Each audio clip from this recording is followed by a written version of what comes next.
This is how the Kaizen model is very much about learning, improving, measuring. There's a similar approach of a flywheel where we're doing that, but for learning about the company that we're trying to build. So all of us understand the part about the learning loop. And one of them that is really, I like, of course, and we all like, is the building part. Because we judge our perspective about how things are done by building. Are you somebody who builds or somebody who's just critiquing or observing or financing? But so we respect builders. But what's important is that instead of building, you build a minimum viable product, which is what is the easiest version to test your hypothesis. Then you measure the results, whether people like it or not, whether it actually works or not, so you improve on it. Welcome to Brave. Learn from Southeast Asia's best tech leaders. Build the future, learn from our past, and stay human in between. No BS on success. I'm Jeremy Au, venture capitalist, Sierra founder, Harvard MBA, science fiction nerd, and dad of 2 daughters.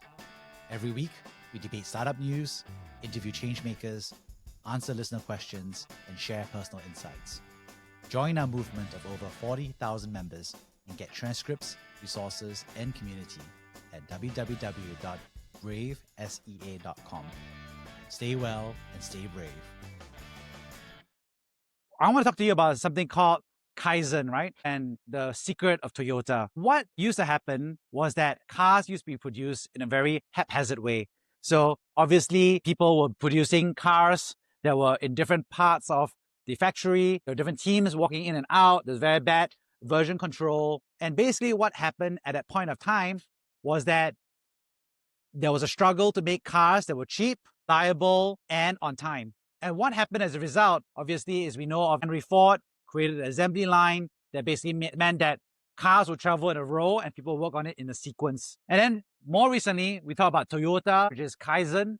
And in Chinese, it would be the Japanese version of Gaishan, which means improvement for the better. And what's really important about changing for the better as a philosophy was that Toyota basically said that our job is not to make this giant improvement. Our job is not necessarily to have a very top-down approach of how managers change the assembly line. We want to give the power to the front line, the workers who are touching the metal every day, to have the ability to suggest improvements, but also have the ability to stop if there are errors or defects in the production.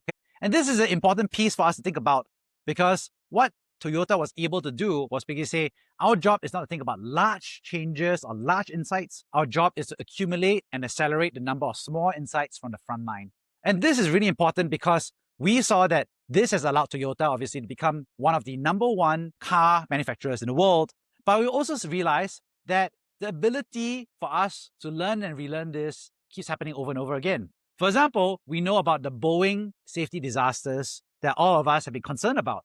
And if you understand the news, one of the issues they identified was that for many years, basically Boeing had a strong culture of safety, reliability, and most of us have grown up our lives flying in Boeing planes. And if you and I go on a plane tomorrow, you and I would not care about whether it's a Boeing plane or an Airbus plane. But for a time, we always hear about a story about, for example, on a plane, there was a door that was supposedly part of the fuselage basically blew out, right? And this teenager, university student, almost got sucked out, right? And he was basically had his shirt ripped off because the air was rushing out. And if he wasn't wearing his seatbelt, he would have died because he had been pulled out of the plane, right? But what was the issue of that? The issue about that was that when people were rushing around in the Boeing plane trying to make things happen, they were mistakes that were being made, and people were not checking each other, and people saw the mistakes that were being made, but did not choose to stop the production of the plane. And so what's interesting is that these people rushing to do stuff, rushing to get those planes out on time at a cheaper budget, basically cost Boeing a lot more money down the road because Boeing had to do a recall, he had to ground the planes, there were multiple investigations. So a relatively small decision by the manufacturer at the front line caused this billions of dollars of damage to Boeing as an overall company because of this defect.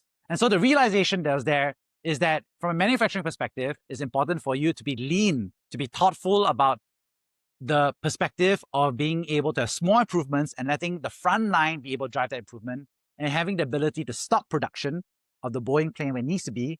Because if that person felt safe and secure to stop the production of it and say, hey, we need an extra day or two to nail and properly nail down this, door, then the door wouldn't have blown out of the plane years later, right? And so that's important for us to think about it, is that even though you and I think that Toyota inventing Kaizen is old news by now, it turns out that even today, our manufacturers like Boeing have to relearn this attitude and approach. And the reason why I'm talking about this manufacturing approach is that it is relevant for something that we call the lean startup. But what's really important for us to think about is that just as how the Kaizen model is very much about learning, improving, measuring, there's a similar approach of a flywheel where we're doing that, but for learning about the company that we're trying to build. So all of us understand the part about the learning loop. And one of them that really I like, of course, and we all like, is the building part.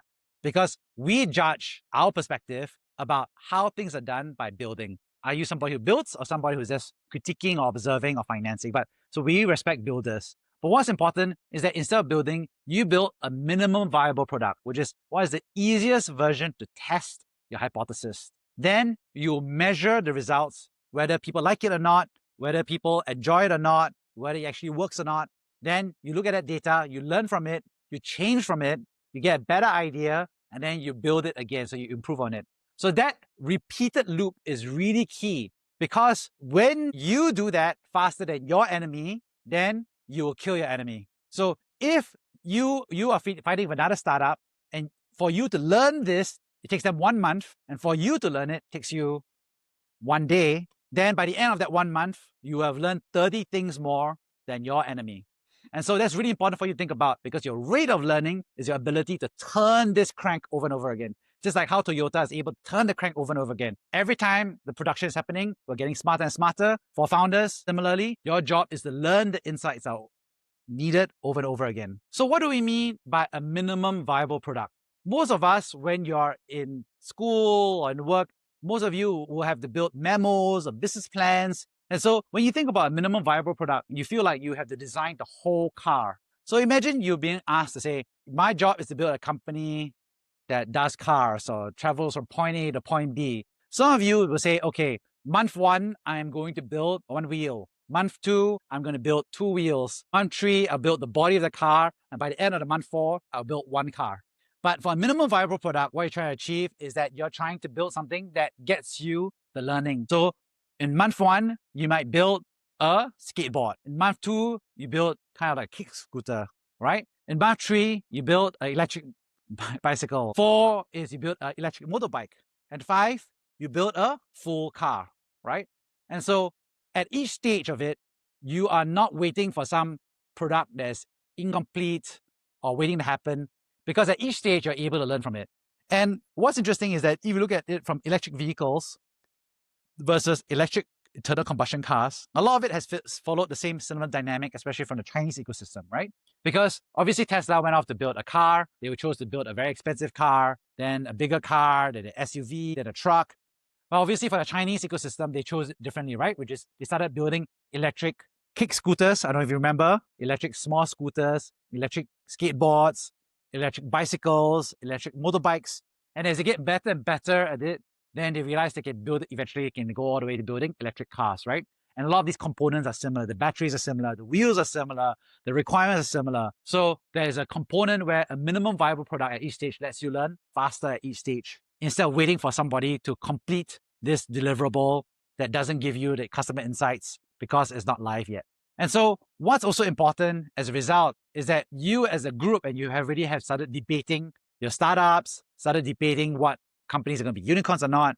What's important is that as a group, whichever team you're at, is that you must always understand there are 2 versions of how you think about life in your group conversations. There must be a time phase for divergence, and there must be a time phase for convergence. And this is important for you to think about it. Divergence is what we call brainstorming. So 5 people at the start of the meeting might be like, everybody is, what do you like? I like this company. I like that company. I think about this. I think about that. So you want to hear everybody's opinions. You want to empathize. You want to understand it.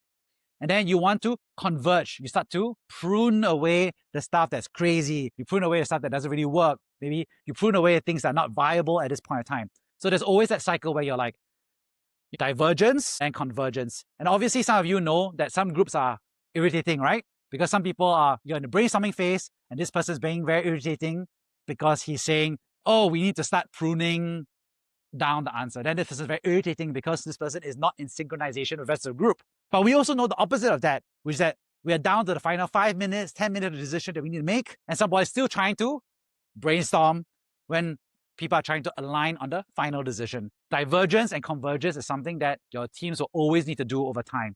And those who are good leaders will open up the space for different problems and then converge. Now, in the context of the startup perspective, you always need to do it from the perspective of the problem and the solution. So in this simplified version is you start out first by saying, hey, what problems does this person have? What problems does the consumer have? Do I understand who they are? What is the education level? What's the income level? Who are they? Do I understand their problem? And then after that, I start converging. I start to define the problem from their perspective. And then at the end of that process of divergence and convergence, you kind of have defined the problem statement. And then you say, okay, the problem statement is that, for example, the problem is that the world doesn't have enough water. Somebody doesn't have enough water in the wild. Then you start diverging an idea. Do you want to build a desalination plant? Do you want to build a water purification system? Do you want to build an electric water purification system? Do you want to give them chemical water purification tablets? So there are different brainstorming of solutions. And then after that, your group will converge on a new approach for that. And then you will loop that and iterate on that. So you bring out the solution, you bring out the customer, and you find out whether they like it or not. So that's something for you to do over and over again, which is, are you actually solving the right problem? Are you actually solving the right solution? Verge, converge, diverge, converge, and get it done. Thank you for listening to Brave. If you enjoyed this episode, please share the podcast with your friends and colleagues. We would also appreciate you leaving a rating or review. Head over to www.bravesea.com for member content, resources, and community. Stay well and stay brave.